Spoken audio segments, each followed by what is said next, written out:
Well, if you're anything like me, you've probably dreamt of walking on the moon and exploring the solar system. In fact, when I was young, I actually dreamt of going to space. That's what I wanted to be when I grew up. I wanted to be an astronaut, so I went to space camp because I am a super nerd. But this weekend, the CTI Theater plans to celebrate the 50th anniversary of NASA's Apollo 11 mission with the release of Apollo 11, the First Steps edition.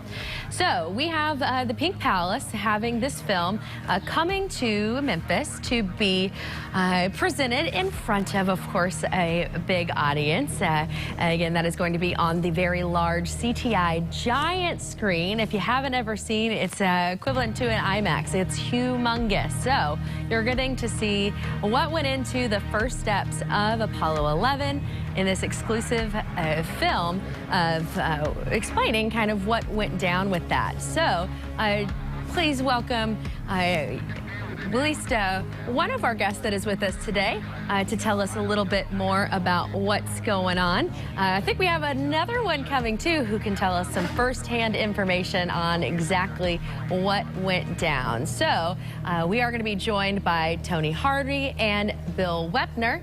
He's going to tell us some more about, of course, this iconic moment in history. So Apollo 11, and you were a part of it, correct? Yes, I was. Fortunately, it was a wonderful time in my life, and I was just amazingly fortunate to have been part of it.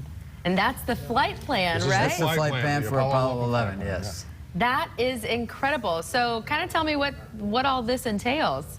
Well, this is a plan that's made up for every mission, and the Mission Planning and Analysis Division at the Manned Spacecraft Center would prepare the flight plan, and it would be amended as we went through practice runs, simulations.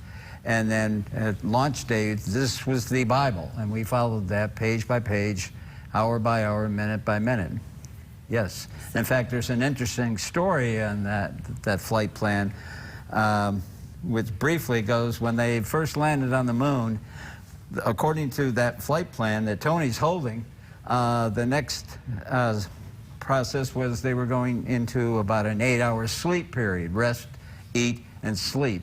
Can you imagine two men who just landed on the moon, the first human beings, taking a nap? Well, Nope. It didn't happen. Can't imagine it did. So we had to modify the flight plan real time.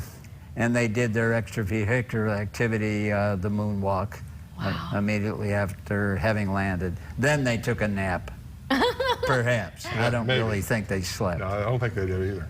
So what is it like being a part of now bringing this to this humongous screen for, you know, a new generation to kind of learn and see how this is developed? It's like it happened yesterday. Really? And it's exciting, and it's just as exciting as it was 50 years ago. I'm a little older.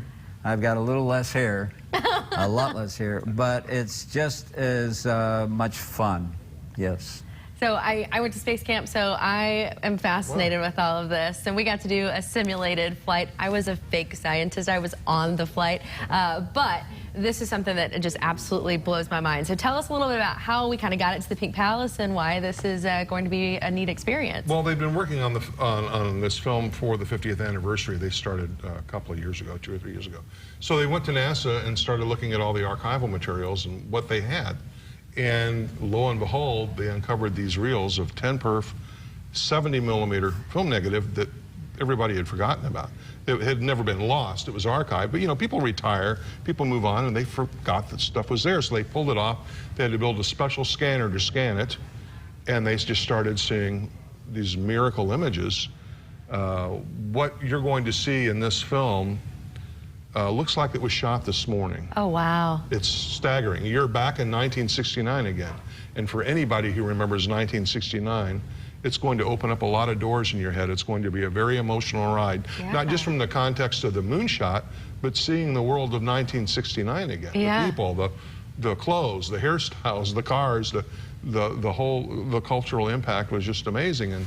And so it just washes over you, and you're like, oh my God, I'm there again. Looking at it on the screen, it looks like it was shot for a movie theater right now. Like, that's incredible. And just to, I mean, Apollo 11, this is Neil Armstrong's Neil Armstrong, Neil correct. Armstrong and Buzz Aldrin. So And Mike probably Collins. the most famous. They were. They were, because you mentioned it were the first ones on the moon. I cannot Yes. even imagine what that would have been like. All so, of these guys were rock stars back then. I mean, they were huge. They're still Yeah. rock They're stars. still rock Are you stars. kidding? Buzz Aldrin's on Twitter. He's Yeah, all about yeah, it. Well, Yeah, so- Buzz is making a name. Oh, yeah. yeah, absolutely. Dr. Rendezvous. Yeah.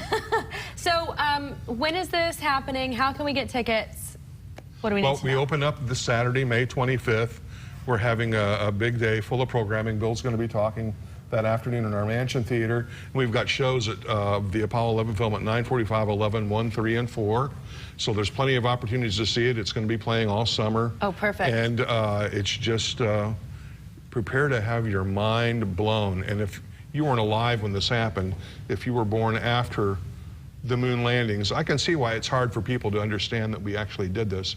But when you see what went into it, 410,000 men and women were responsible for getting us to the moon. Wow. And one of them lives right here in Memphis, Tennessee, and he's right here with us. That is so neat. I want to talk to you again and pick your brain for hours. That is so exciting. I cannot wait to see this film. I don't know if you Great. can tell. I'm genuinely excited. Okay. Super. All right. Well, that is going to be at the Pink Palace. You can get all the information, of course, at our wonderful Pink Palace Museum's website. We'll be back in just a few minutes with more Local Memphis Live.